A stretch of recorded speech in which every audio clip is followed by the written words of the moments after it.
മഹാരാജാവിന് പ്രമാണം. പ്രണാമം അല്ല, ഇതെന്റെ വീടിന്റെ പ്രമാണം. ഇതെന്തിനാ എനിക്ക്? ഇതൊന്ന് വെച്ചിട്ട് ചെറിയൊരു അഡ്ജസ്റ്റ്മെന്റ്, ഒരു തെറിമറി, ഒരു ചെറിയ മറി. ബടാ, ഓ ഒരു ചെറിയ മറി. അപ്പൊ ഞാൻ പേരിൽ കുത്തണം അല്ലേ? കുത്തിക്കോ.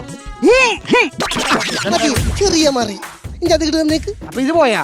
ഇത് പോയി. ഒരാളെ പറ്റിച്ച് പ്രമാണം മേടിച്ചപ്പോ എന്നാ ഒരു സുഖം അറിയാമോ? മഹാരാജൻ എന്നെ കളിപ്പിച്ചതാണെന്ന് മനസ്സിലായി. എന്നെ വിളിപ്പിച്ച കാര്യം പറ.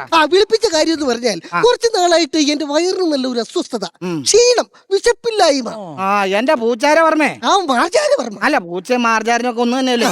ഞാൻ അന്ന് വന്നപ്പോ പറഞ്ഞതല്ലേ, ശരീരം മുഴുവൻ കൊഴുപ്പടിഞ്ഞു കൂടി കിടക്കുകയാണ്. ആ കൊഴുപ്പൊക്കെ നമുക്ക് ഉരുക്കി കളയണം. ഈ രാജാവിന് അടുപ്പത്ത് വെച്ചോണ്ട് പുഴുങ്ങിയാലാ.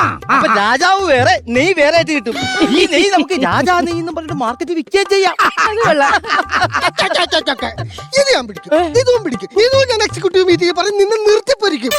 രാജൻ, ഞാൻ പറഞ്ഞതുപോലെ വ്യായാമ മുറകളൊക്കെ ചെയ്യുന്നുണ്ടോ? എല്ലാം കൃത്യസമയത്ത് കൃത്യമായിട്ട് ചെയ്യുന്നുണ്ട്. വെളുപ്പിന് എഴുന്നേറ്റ് നടക്കുന്നുണ്ടോ? എനിക്ക് സമയമില്ലാത്ത കാരണം ഞാൻ അത് ബടനെ ഏൽപ്പിച്ചു. ബടാ, വെളുപ്പിന് എഴുന്നേറ്റ് നടക്കുന്നില്ലേ? 5 മണിക്ക് എഴുന്നേറ്റ് നടക്കുന്നുണ്ട്. അതിന്റെ ഒരു ആവേശവും ഉന്മേഷവും എനിക്കുണ്ട് കേട്ടോ തൊഴി.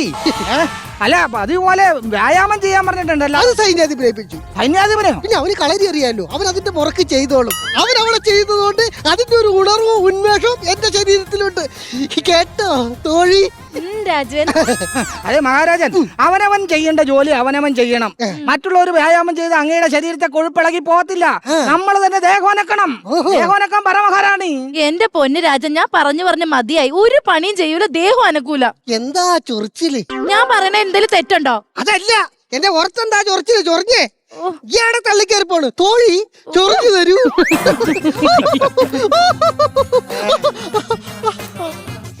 പള്ളിപ്പാലി പണി തുടങ്ങി.